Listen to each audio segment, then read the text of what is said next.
Hello everyone. तो आज हम स्टार्ट करने वाले हैं एटॉमिक फिजिक्स। तो एटम का जो सबसे पहले मॉडल दिया था वो दिया था जे थॉमसन ने। तो जे थॉमसन ने बोला था कि जो एटम होता है वो क्या होता है, एक स्फेरिकल बॉल की तरह होता है। मीन्स कि उसका जो साइज़ होगा वो स्फेरिकल होगा और उसमें जो पॉजिटिव एंड नेगेटिव चार्जेस होंगे वो क्या होंगे, यूनिफॉर्मली डिस्ट्रीब्यूटेड होंगे, जैसे वाटरमेलन होता है। पॉजिटिव एंड नेगेटिव चार्जेस क्या होंगे, यूनिफॉर्मली डिस्ट्रीब्यूटेड होंगे। और जो चार्ज होगा होल एटम पे वो क्या होगा, ज़ीरो। चार्ज क्या होगा एटम पे, ज़ीरो। और एटम क्या होगा, स्फेरिकल शेप में होगा और उसमें पॉजिटिव एंड नेगेटिव चार्ज क्या होंगे, यूनिफॉर्मली डिस्ट्रीब्यूटेड होंगे। ये बोला था जे थॉमसन ने। नेक्स्ट आया हमारे पास रदरफोर्ड, जिसने इस एटम को लेके एक्सपेरिमेंट किया। रदरफोर्ड, तो रदरफोर्ड ने क्या किया, इसको लिया, एटम को लेके एक्सपेरिमेंट किया। वो गोल्ड फॉइल वाला एक्सपेरिमेंट था। ठीक है, हम एक्सपेरिमेंट की डिटेल में नहीं जाएंगे, सिर्फ उसके आउटकम देखेंगे, उसके कंक्लूज़न देखेंगे। ठीक है, फिर इसके जो कंक्लूज़न थे वो क्या थे, उसने क्या किया, जो अल्फ़ा रेज होती हैं उसको इस एटम पे स्ट्राइक करवाया। जब अल्फ़ा रेस को इस पे स्ट्राइक करवाया तो क्या हुआ, कुछ रेस तो सीधी ही निकल गई। ठीक है, कुछ रेज सीधी ही निकल गई, कुछ क्या हुआ, ऐसे उसकी डेविएशन हो गई, कुछ ऐसे स्कैटर्ड हो गई, कुछ ऐसे स्कैटर्ड हो गई, कुछ ऐसे स्कैटर्ड हो गई, और कुछ क्या थी, रिफ्लेक्ट बैक हो गई। ठीक है, ये कंक्लूजन्स है। जब अल्फ़ा रेज एटम पे स्ट्राइक करवाई तो क्या हुआ, कुछ तो एटम से पास होके सीधी ही निकल गई विदाउट एनी डेविएशन, कुछ क्या हुआ, स्कैटर्ड हो गई कुछ एंगल पे।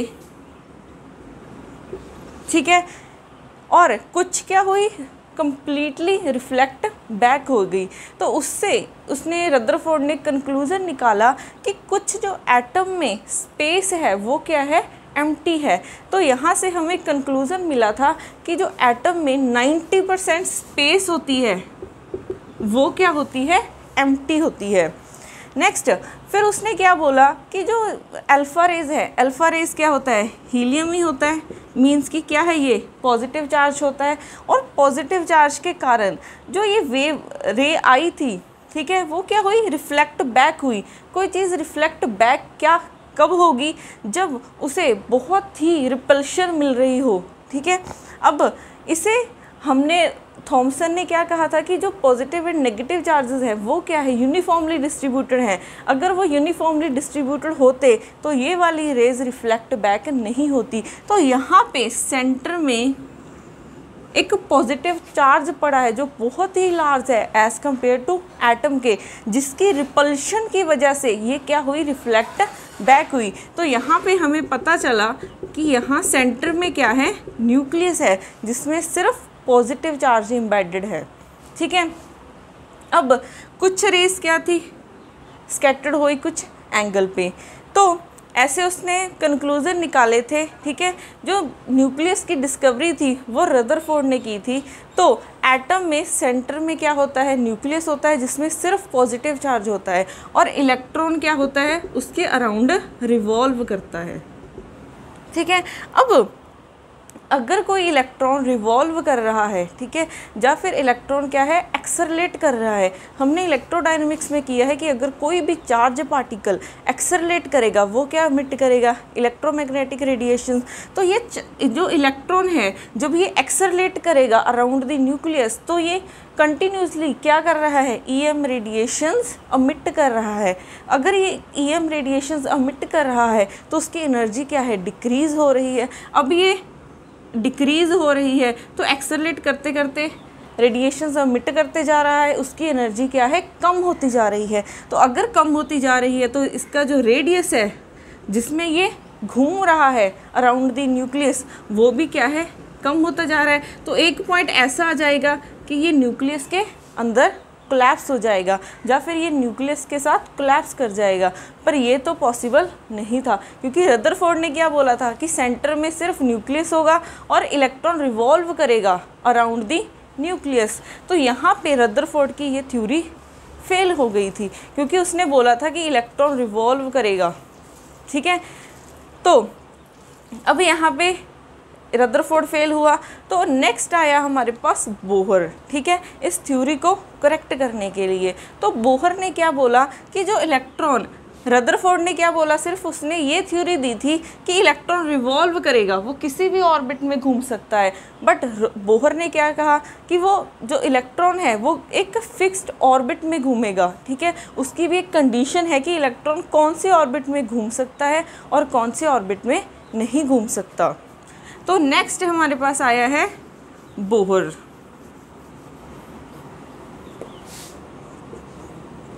नील बोहर्स की थ्योरी थी। तो उसने 2 अजम्पशंस ली। पहली अजम्पशन क्या थी कि जो मेरे पास इलेक्ट्रॉन है वो घूमेगा, एक फिक्स्ड ऑर्बिट में घूमेगा। वो कौन से ऑर्बिट में घूमेगा? जिसकी जो मेरे पास एंगुलर मोमेंटम होगा वो इंटीग्रल मल्टीपल होगा h कट के। L क्या होगा? mv/r होता है। L क्या है? Orbital angular momentum. m क्या है? Mass of electron. v क्या है? Velocity of electron. r क्या है? रेडियस। ये किसके इक्वल होना चाहिए? n h कट या फिर NH/2π। तो यहाँ से पता चला कि जो L है वो क्या है? क्वांटाइज्ड है। तो याद रखना है, बोहर्स मॉडल की फर्स्ट अजम्पशन क्या थी? जो ऑर्बिटल एंगुलर मोमेंटम है वो क्या है? क्वांटाइज्ड होना चाहिए, वो इंटीग्रल मल्टीपल होना चाहिए h कट के। ठीक है, पहली अजम्पशंस तो इसकी ये थी। तो एक तो प्रॉब्लम सॉल्व हो गई कि अब इलेक्ट्रॉन एक फिक्स्ड ऑर्बिट में घूमेगा। ठीक है, अभी भी वो प्रॉब्लम है कि वो इलेक्ट्रॉन जब एक्सेलरेट होगा, वो एक फिक्स्ड ऑर्बिट में अगर एक्सेलरेट होगा, क्या वो एनर्जी एमिट करेगा कि नहीं करेगा। अब इसके नेक्स्ट अजम्पशंस थी कि अगर इलेक्ट्रॉन रिवॉल्व कर रहा है अराउंड द न्यूक्लियस, यहाँ पे न्यूक्लियस है। ठीक है, अगर इलेक्ट्रॉन रिवॉल्व कर रहा है अराउंड द न्यूक्लियस, हमें पता है कि अगर कोई पार्टिकल किसी सर्कुलर पाथ में घूमना चाहता है, ठीक है, तो उसे कौन सी फोर्स चाहिए?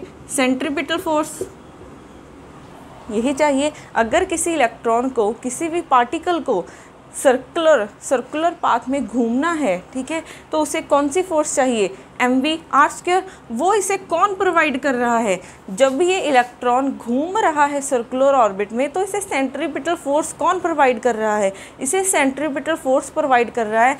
न्यूक्लियस पे पॉजिटिव चार्ज होता है और इलेक्ट्रॉन पे क्या होता है? Negative charge. तो इन दोनों में जो कूलम अट्रैक्टिव कूलम रिपल्शन हो, अट्रैक्टिव कूलम फोर्स होगी, वो प्रोवाइड करेगी इसे सेंट्रीपिटल फोर्स। तो कूलम रिपल्शन किसके इक्वल होगी? 1/4πε0 ZE। न्यूक्लियस पे चार्ज है ZE, इलेक्ट्रॉन पे चार्ज है E। तो यहाँ से आ जाएगा मेरे पास r²। r क्या है? रेडियस है। ठीक है, v क्या है? जिस वेलोसिटी से ये मूव कर रहा है। m क्या है? Mass of the electron. तो याद रखना है, बोहर्स मॉडल की सेकेंड अजम्पशंस क्या थी कि जो इलेक्ट्रॉन को घूमने के लिए सेंट्रीपिटल फोर्स है वो कौन प्रोवाइड कर रहा है? जो इन दोनों के बीच में कूलम्स अट्रैक्शन फोर्स है, अट्रैक्टिव फोर्स है, वो प्रोवाइड करेगा इसे सेंट्रीपिटल फोर्स। तो नेक्स्ट अजम्पशन इसकी ये थी। 1/4πε0।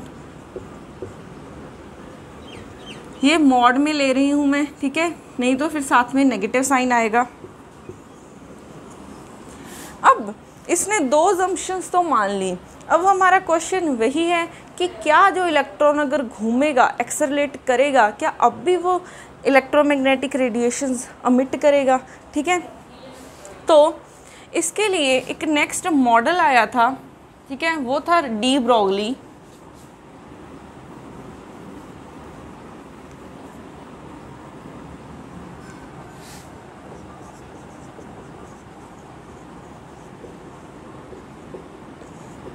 डी ब्रोगली ने कहा था कि इलेक्ट्रॉन, ठीक है, कोई भी मैटर, कोई भी पार्टिकल अगर मूव करता है वो पार्टिकल की तरह भी बिहेव करता है और वेव की तरह भी बिहेव करता है, या फिर इसे बोल सकते हैं कि हर एक पार्टिकल का क्या होता है, ड्यूल नेचर होता है। तो डी ब्रोगली ने कहा था कि जब इलेक्ट्रॉन रिवॉल्व करेगा अराउंड द न्यूक्लियस वो पार्टिकल की तरह भी बिहेव करेगा और एज अ वेव की तरह भी बिहेव करेगा। तो इसने दी थी कि जो वेवलेंथ होती है वो होती है h/p। h क्या है, प्लैंक्स कांस्टेंट, p क्या है, मोमेंटम। तो वो किसके इक्वल होगा, h बाय मोमेंटम को लिख सकते हैं mv। m क्या है, मास ऑफ इलेक्ट्रॉन, v क्या है, वेलोसिटी ऑफ इलेक्ट्रॉन। तो यहाँ से मैं v की वैल्यू निकाल सकती हूँ यहाँ से। तो यहाँ से अगर मैं v की वैल्यू निकालूंगी तो क्या हो जाएगी,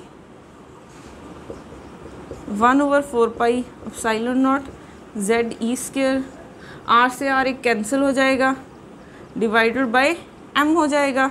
यहाँ से 2 हटा के यहाँ पे क्या आ जाएगा, रूट आ जाएगा। तो जब v की वैल्यू यहाँ पे पुट करेंगे, z की वैल्यू, ठीक है, अगर हम लोएस्ट के लिए देखें, हाइड्रोजन के लिए देखें तो z की वैल्यू 1 हो जाएगी। E का हमें पता है चार्ज कितना होता है, 1.6 × 10⁻⁻19। 4 की पाई की वैल्यू हमें पता है, एप्सिलॉन नॉट की वैल्यू हमें पता है, रेडियस, ठीक है, को ऐसे ही रखना है। मास हम पुट कर सकते हैं, इलेक्ट्रॉन का मास कितना होता है, 9.1 × 10⁻⁻27 हो जाएगा। तो यहाँ से जब वैल्यूज़ पुट करने के बाद v की वैल्यू यहाँ पे पुट करनी है, तो जो लैम्डा की वैल्यू आएगी वो आएगी 2πr। इसे कैलकुलेट करने के बाद, ठीक है, मेरे पास लैम्डा की वैल्यू आएगी 2πr। तो यहाँ से हमें पता चला, यहाँ पे हम रेडियस की वैल्यू पुट कर सकते हैं। रेडियस क्या होगा, न्यूक्लियस का रेडियस हम पुट कर सकते हैं, ठीक है, 1.2 फर्मी होता है अप्रॉक्सीमेटली। हाइड्रोजन के लिए अगर हम कर रहे हैं z की वैल्यू 1, तो हाइड्रोजन के लिए रेडियस पुट करने के बाद यहाँ पे मैं लिख सकती हूँ कि लैम्डा की वैल्यू आएगी अप्रॉक्सीमेटली इतनी आएगी, 2πrn। r क्या है, रेडियस है इस ऑर्बिट का। तो यहाँ से पता चला कि जो वेवलेंथ आ रही है 2πr, अगर इलेक्ट्रॉन सर्कल में घूम रहा है तो सर्कल का सर्कमफ्रेंस क्या होता है, 2πr ही तो होता है। तो जो वेवलेंथ है वो किसके इक्वल आई है, सर्कमफ्रेंस के, ठीक है। तो ये बहुत ही एक इंटरेस्टिंग सा रिजल्ट आया था।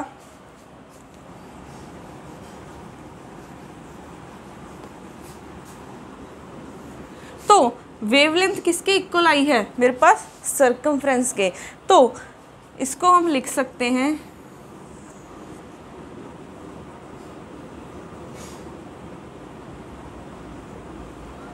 तो जो वेव है वो ऐसे मूव कर रही है,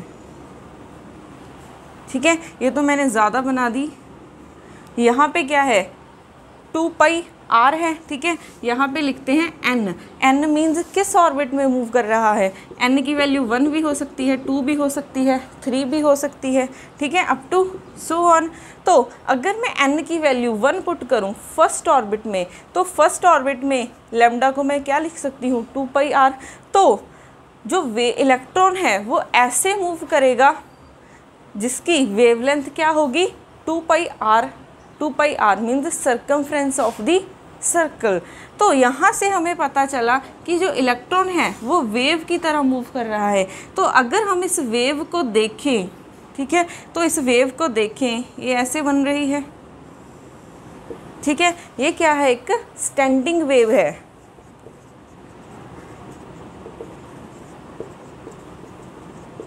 ये क्या है, एक स्टैंडिंग वेव है। अगर ये स्टैंडिंग वेव है तो जो इसकी एनर्जी होगी वो क्या होगी, लोकलाइज्ड होगी। अगर इसकी एनर्जी लोकलाइज्ड है तो जब भी इलेक्ट्रॉन मूव करेगा, ठीक है, around the nucleus in a orbit, तो एनर्जी एमिट नहीं करेगा। तो बोहर और डी ब्रॉगली ने ये कॉन्सेप्ट दिया था कि जब भी इलेक्ट्रॉन एक फिक्स्ड ऑर्बिट में घूमेगा तो वो क्या है, एक स्टैंडिंग वेव बनाएगा या फिर एक स्टेशनरी वेव बनाएगा, उसकी एनर्जी क्या होगी, लोकलाइज्ड होगी। ठीक है, तो ये पॉइंट याद रखना है कि अब इलेक्ट्रॉन अगर घूमेगा, ठीक है, तो वो एनर्जी एमिट नहीं करेगा। तो हमारी वो प्रॉब्लम भी सॉल्व हो गई कि अब इलेक्ट्रॉन न्यूक्लियस में कोलैप्स नहीं करेगा। नेक्स्ट थी,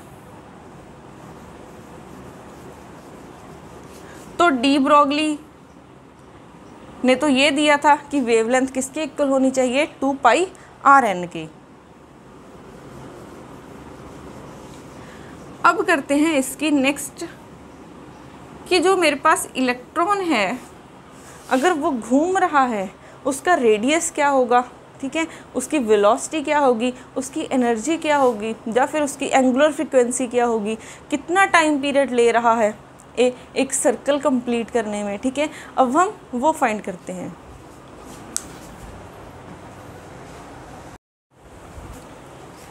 तो ये हमारे पास बोहर मॉडल की कुछ 2 एजम्पशंस थी। अब हम फाइंड करते हैं रेडियस। तो रेडियस के लिए हमें पता है कि एटम में बहुत सारे ऑर्बिट्स होते हैं, तो यहाँ पे मैं nth ऑर्बिट ले रही हूँ, यहाँ पे भी क्या हो जाएगा, nth।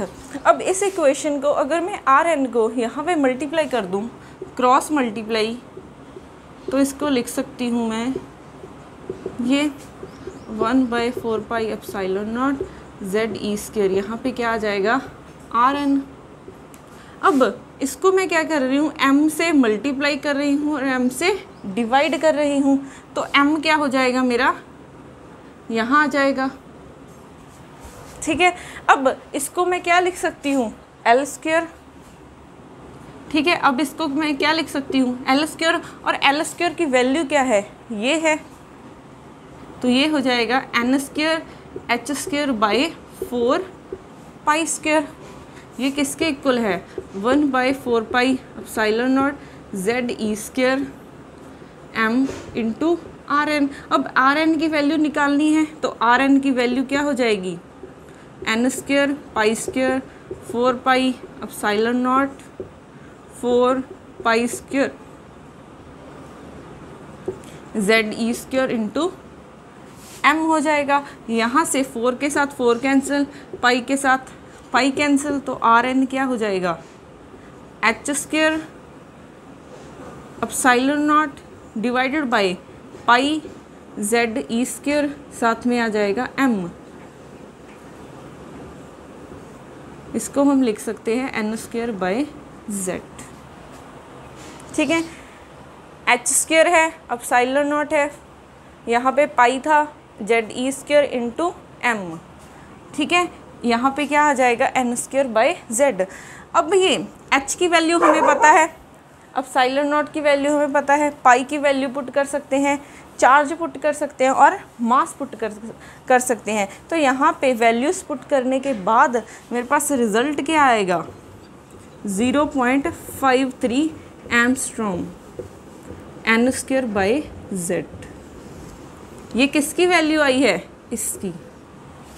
ठीक है, n² और z साथ में है, तो मेरे पास रेडियस क्या आ गया, 0.53 इंटू n²/z।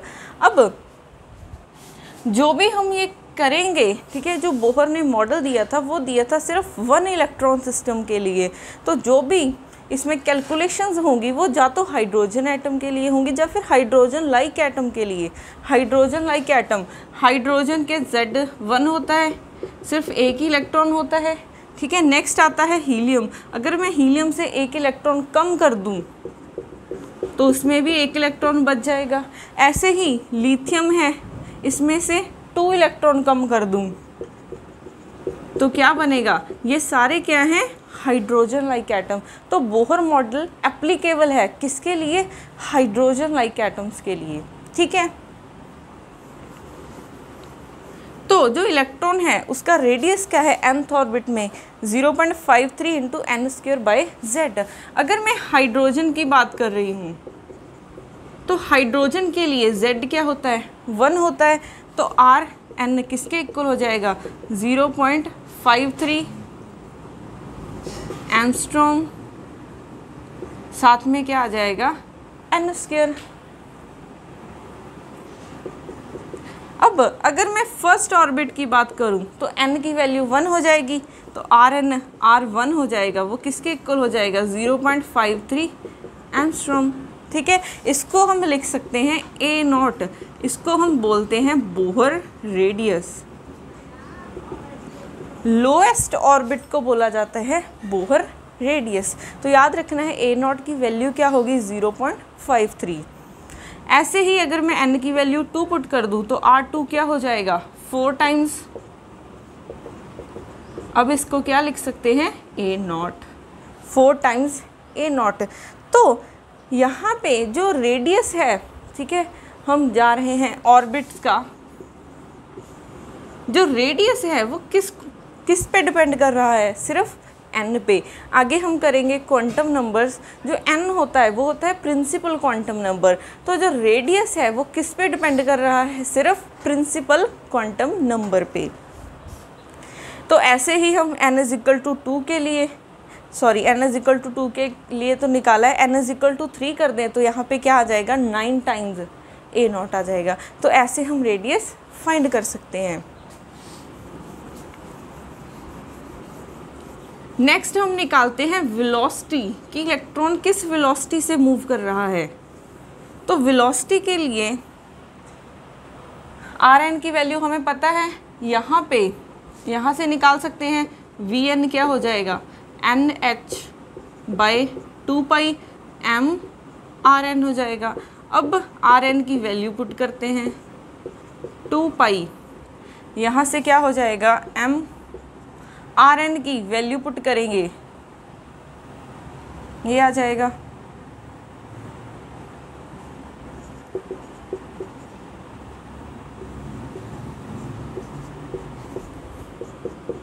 तो Vn क्या आ जाएगा,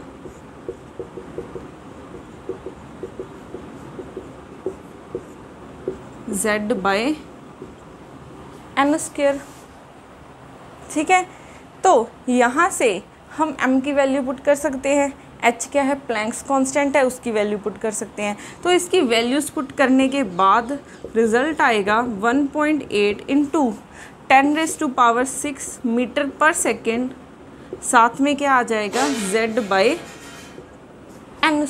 ठीक है, तो यहाँ से मेरे पास वेलोसिटी क्या आ जाएगी, ये आ जाएगी।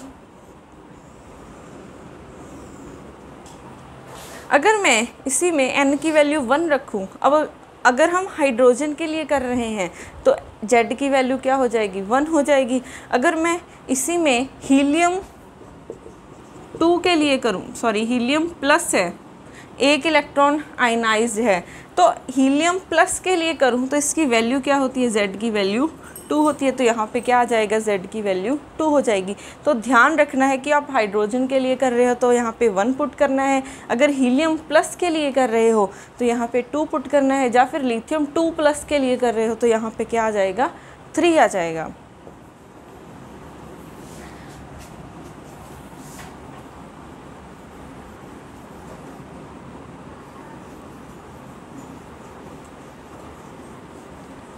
तो यहाँ से अगर मैं n की वैल्यू, Z की वैल्यू 1 रखूँ, ठीक है, हाइड्रोजन के लिए कर रहे हैं हम, और फर्स्ट ऑर्बिट के लिए n की वैल्यू क्या हो जाएगी, 1 हो जाएगी। तो इसकी वैल्यू आएगी 2.18 × 10⁻⁶ मीटर पर सेकेंड। ये 1 हो गया, ये भी 1 हो गया।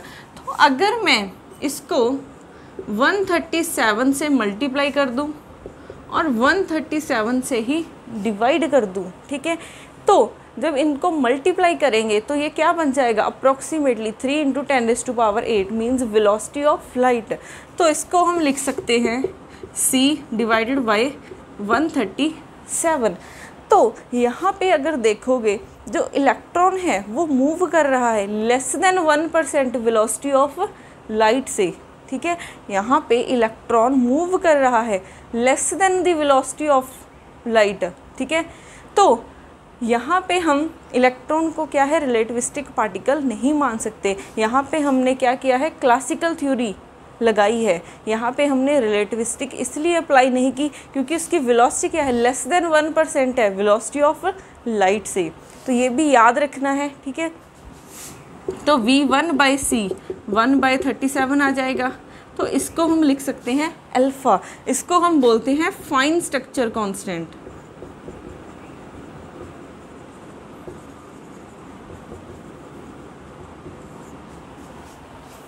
V1/c क्या आ जाएगा 137 is equal to alpha. Alpha की वैल्यू कितनी है 1/137। इसको बोलते क्या है फाइन स्ट्रक्चर कांस्टेंट। तो ये पॉइंट याद रखना है। ऐसे ही n की वैल्यू 2 पुट करेंगे, ठीक है। यहाँ पे क्या आ जाएगा फिर z तो 1 ही है, यहाँ पे डिवाइडेड बाय 4 आ जाएगा। तो जैसे जैसे वो ऑर्बिट में जाएगा, फर्स्ट ऑर्बिट में वेलोसिटी ये होगी, जैसे ही नेक्स्ट में जाएगा उसकी वेलोसिटी कम हो जाएगी।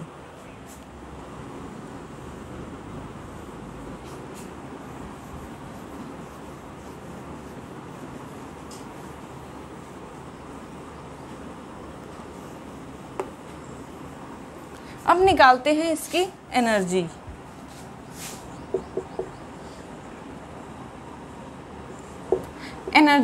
एनर्जी क्या होती है इलेक्ट्रॉन की। अगर इलेक्ट्रॉन मूव कर रहा है, एक तो उसके पास काइनेटिक एनर्जी होगी, एक क्या होगी उसके पास पोटेंशियल एनर्जी। काइनेटिक एनर्जी क्या होती है 1/2 v² प्लस अब जो इलेक्ट्रॉन है उसकी पोटेंशियल एनर्जी क्या होगी, न्यूक्लियस और इलेक्ट्रॉन के बीच में पोटेंशियल है, ठीक है। वो पोटेंशियल क्या होगा -ZE²/4πε0, साथ में क्या आ जाएगा Rn, ठीक है। हम nth ऑर्बिट के लिए कर रहे हैं तो यहाँ पे भी n आ जाएगा, ठीक है। ये क्या है पोटेंशियल है न्यूक्लियस और इलेक्ट्रॉन के बीच में, जिसकी वजह से क्या है इलेक्ट्रॉन मूव कर रहा है, ठीक है, सर्कुलर ऑर्बिट में। तो अब यहाँ से Vn की वैल्यू हमने निकाली है और Rn की वैल्यू निकाली है। तो इन दोनों की वैल्यूज़ पुट करने के बाद, ठीक है, हमारे पास जो रिज़ल्ट आएगा वो क्या आएगा, आपको ये पुट करके देखनी है Vn की वैल्यू जो हमने अभी निकाली थी और Rn की वैल्यू। तो यहाँ से आ जाएगा -13.6 Z²/n²। ये होती है इलेक्ट्रॉन की एनर्जी जब वो सर्कुलर ऑर्बिट में घूमता है, ठीक है। Z क्या है एटॉमिक नंबर है, n की वैल्यू क्या है 1 2 3, ठीक है, हो सकती है। तो यहाँ से अगर मैं देखूँ जो साइन आया है एनर्जी में वो क्या है नेगेटिव। तो नेगेटिव एनर्जी का मतलब है इलेक्ट्रॉन बाउंड है न्यूक्लियस के साथ, ठीक है। यहाँ पे क्या है एक अट्रैक्टिव फोर्स है न्यूक्लियस एंड इलेक्ट्रॉन में, जिसकी वजह से एटम बना है, ठीक है। तो ये नेगेटिव साइन की सिग्निफिकेंस भी पता होनी चाहिए कि उसमें क्या है एक अट्रैक्टिव फोर्स है, या फिर बाउंड होने की वजह से यहाँ पे क्या आया है नेगेटिव साइन।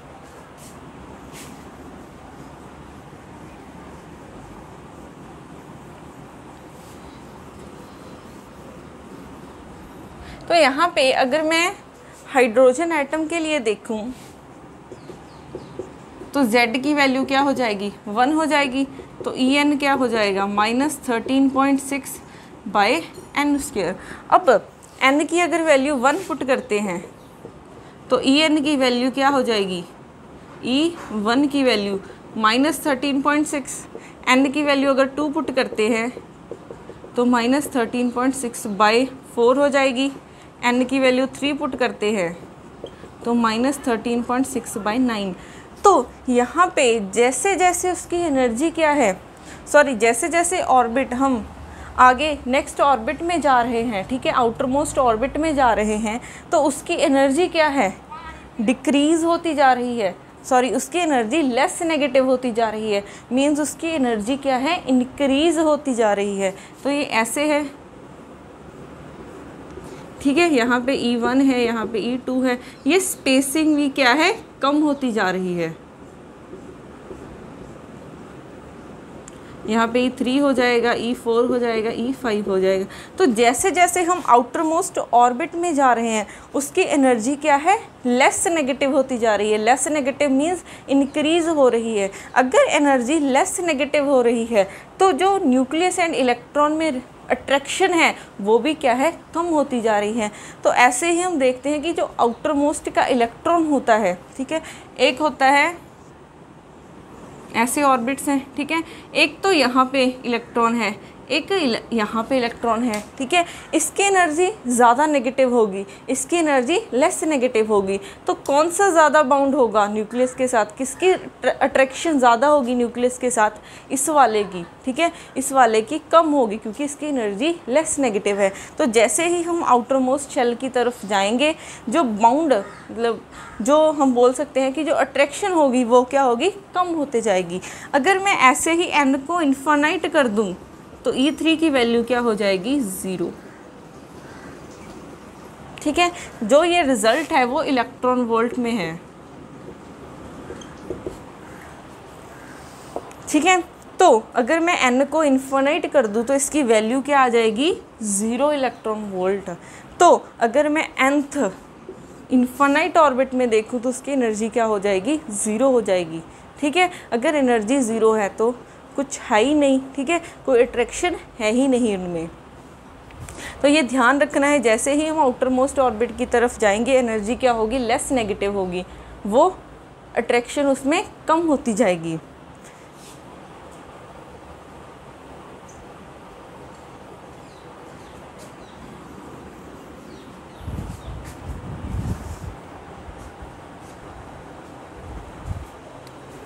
यहाँ पे जब हमने वेलोसिटी निकाली थी NH/2m पाई RN, तो RN की जो वैल्यू पुट की थी तो यहाँ पे एक n के साथ n कैंसिल होना था। जब यहाँ पे Vn की वैल्यू पुट करेंगे NH/2 पाई m 0.53 n² तो एक n के साथ n कैंसिल होना है। तो यहाँ पे क्या आ जाएगा, Z/n, और साथ में ये कांस्टेंट वाली टर्म्स आ जाएंगी, H/2 पाई m, साथ में क्या आ जाएगा 0.53, ठीक है। तो यहाँ पे Z/n² नहीं Z/n आएगा क्योंकि n के साथ एक n कैंसिल करवाया नहीं था, ठीक है, मैं वो भूल गई थी। तो ये वेलोसिटी वाली टर्म करेक्ट कर लेना। अब करते हैं आगे,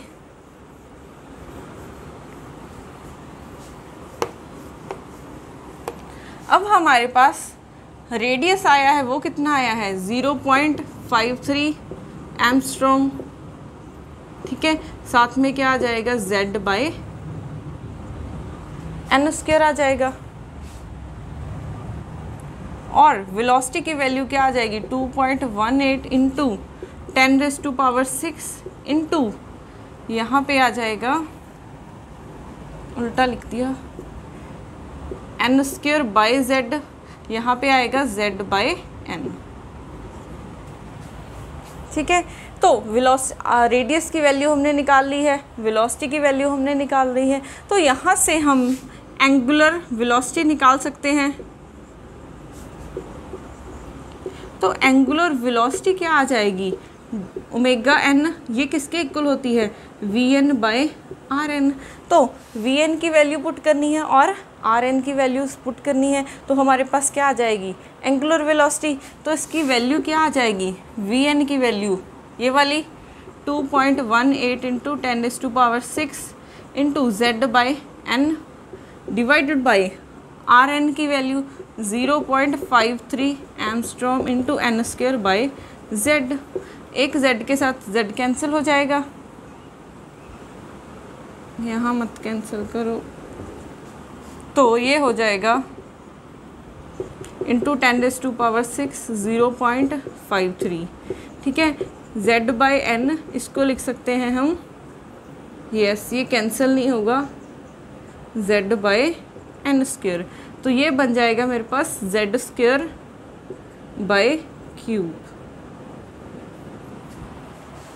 ठीक है, तो ये हो जाएगी मेरे पास एंगुलर वेलोसिटी। एंगुलर वेलोसिटी क्यों आ रही है? क्योंकि इलेक्ट्रॉन क्या है, सर्कुलर ऑर्बिट में घूम रहा है। तो जब भी कोई भी पार्टिकल सर्कुलर ऑर्बिट में घूमेगा तो उसकी वेलोसिटी क्या, उसे क्या ज़रूरत पड़ेगी? एंगुलर वेलोसिटी की ज़रूरत पड़ेगी रिवॉल्व करने के लिए सर्कुलर ऑर्बिट में। तो इलेक्ट्रॉन की जो एंगुलर वेलोसिटी होगी वो क्या होगी? ये, ठीक है, इसको डिवाइड कर। तो हमारी एंगुलर फ्रीक्वेंसी इन्वर्सली प्रोपोर्शनल है n क्यूब के, ठीक है। अब निकालते हैं टाइम पीरियड कि इलेक्ट्रॉन को जब वो रिवॉल्व कर रहा है अराउंड द न्यूक्लियस तो एक रेवोल्यूशन कंप्लीट करने में उसे कितना टाइम पीरियड लगेगा?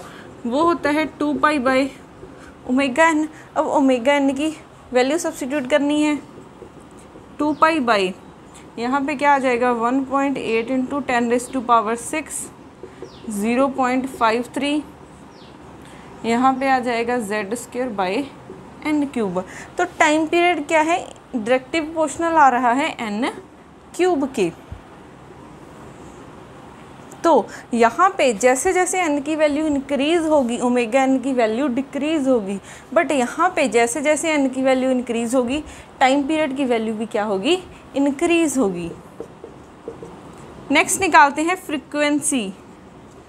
फ्रीक्वेंसी क्या होता है कि 1 सेकेंड में कितनी रेवोल्यूशंस हो रही हैं। तो जो फ्रीक्वेंसी होगी वो किसके इक्वल आएगी, 1 by reciprocal of time period होता है। टाइम पीरियड की वैल्यू को हमने रेसिप्रोकल करना है, तो क्या आ जाएगा 1.8 into 10⁻⁶ into z² by 2 pi into 0.53 n cube. तो जैसे जैसे n की वैल्यू इंक्रीज़ होगी वैसे वैसे फ्रीक्वेंसी क्या है, कम होती जाएगी। अब करते हैं, हमने एनर्जी निकाली है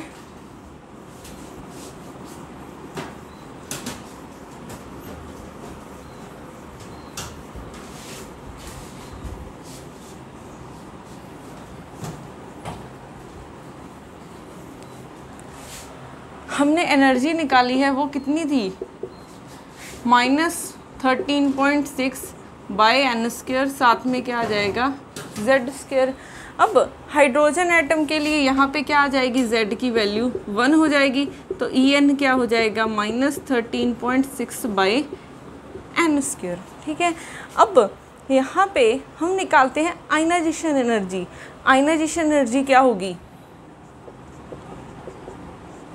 आयनाइजेशन एनर्जी अगर मैं इलेक्ट्रॉन को बाहर निकालना चाह रही हूँ, जैसे यहाँ पे n की वैल्यू अगर मैं फर्स्ट ऑर्बिट के लिए देखूँ तो E1 क्या हो जाएगा, n की वैल्यू 1 हो जाएगी, तो -13.6 आ जाएगा, ठीक है। अगर मैं बिल्कुल लास्ट ऑर्बिट के लिए देखूँ, n को इन्फानाइट कर दूँ तो क्या आ जाएगी एनर्जी, यहाँ पे n को इन्फानाइट करेंगे तो क्या आ जाएगी 0, ठीक है। तो आयनाइजेशन एनर्जी फर्स्ट ऑर्बिट से, ठीक है, उसको इन्फिनिटी तक ले जाने के लिए कितनी एनर्जी की, ठीक है, ज़रूरत पड़ेगी। वो क्या होगी मेरे पास, डेल्टा E क्या हो जाएगी E2 माइनस E1। E2 क्या है, ये है मेरी 0 -13.6, ठीक है। तो ये क्या आई मेरी फर्स्ट आयनाइजेशन एनर्जी। या फिर इसे मैं बोल सकती हूँ बाइंडिंग एनर्जी। एक इलेक्ट्रॉन को इन्फानाइट से इन्फिनिटी से फर्स्ट ऑर्बिट में, ठीक है, लेकर आने के लिए कितनी एनर्जी की ज़रूरत पड़ रही है, 13.6। इसको हम binding energy of the electron भी बोल सकते हैं। तो आयनाइजेशन एनर्जी हम ऐसे निकालते हैं, यहाँ पे क्या था कि मैं फर्स्ट ऑर्बिट में जो इलेक्ट्रॉन था उसको इन्फिनिटी तक ले जाने के लिए एनर्जी इतनी थी। अब अगर यहाँ पे इन्फानाइट ना होके सेकेंड ऑर्बिट तक लेके जाना है तो क्या हो जाएगी, बाय 4 हो जाएगी, ठीक है। n की वैल्यू 2 पुट करेंगे। तो यहाँ से अब अगर मैंने किसी भी इलेक्ट्रॉन को फर्स्ट ऑर्बिट से कहाँ लेके जाना है, सेकेंड ऑर्बिट में, तो कितनी एनर्जी की ज़रूरत पड़ेगी उसे, वो हो जाएगी E2 माइनस E1, तो ये क्या हो जाएगी -13.6/4, यहाँ पे हो जाएगा +13.6। तो उसे इतनी एनर्जी की ज़रूरत पड़ेगी अगर मैंने एक इलेक्ट्रॉन को फर्स्ट ऑर्बिट से सेकेंड ऑर्बिट में लेके जाना है। तो ऐसे हम 2 लेवल्स का एनर्जी का डिफरेंस निकाल सकते हैं।